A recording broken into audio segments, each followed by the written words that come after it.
भारत और मालदीव का जो विवाद चल रहा है, इसमें नुकसान सिर्फ और सिर्फ मालदीव का है। भारत के लिए पाने के लिए बहुत कुछ है, लेकिन खोने के लिए कुछ भी नहीं है। जी हां, आपने देखा कि जब से पीएम मोदी ने लक्षद्वीप की तस्वीरें पोस्ट की और भारत के लोगों को यह कहा कि वो लक्षद्वीप देखने आए, देखिए कि लक्षद्वीप कितना खूबसूरत है। यही बात मालदीव में मंत्रियों को नागवार गुजरी और उन्होंने सीधे टिप्पणी पीएम मोदी पर कर दी। और वो यहाँ पर नहीं रुके, उन्होंने लक्षद्वीप में कहा कि क्या सुविधाएं हैं, मालदीव उससे बेहतर है, वो तुलना करने लग गए। और जब ये तुलना हुई तो ये बिल्कुल भी मालदीव के मंत्रियों को रास नहीं आया। और उसके बाद क्या हुआ, मालदीव की सरकार में 3 मंत्री थे जिन्होंने आपत्तिजनक टिप्पणी की थी, उनको बर्खास्त किया गया।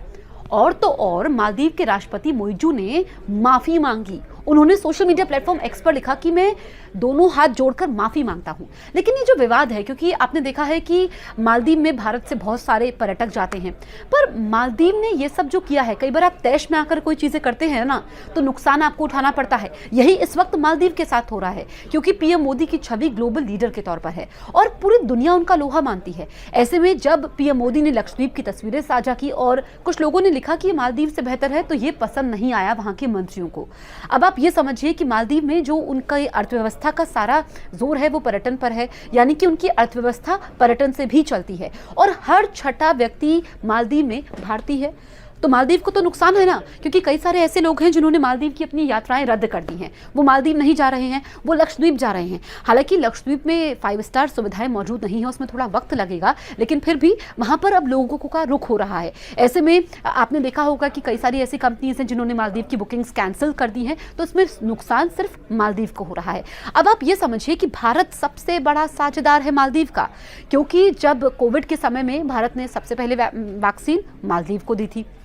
अभी भी भारतीय सेना मालदीव में तैनात है, यानी कि जब एक आइलैंड से दूसरे आइलैंड पर जाना होता है, मरीजों की यहाँ पर रक्षा करनी होती है, मरीजों को सुविधाएं देनी होती है, तो उसमें हमारी आर्मी मालदीव की मदद करती है।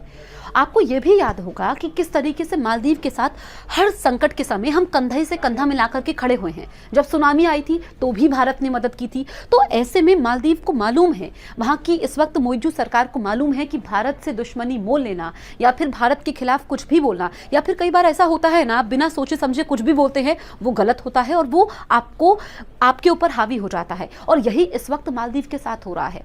अच्छा, मालदीव की रुचि ज्यादा चीन के साथ है। चीन की यात्रा पर मोइजू गए, लेकिन भारत से दुश्मनी भी मोल लेना मालदीव नहीं चाहता है। और क्या पता, वहां पर तो सरकार गिरने के आसार हो गए हैं।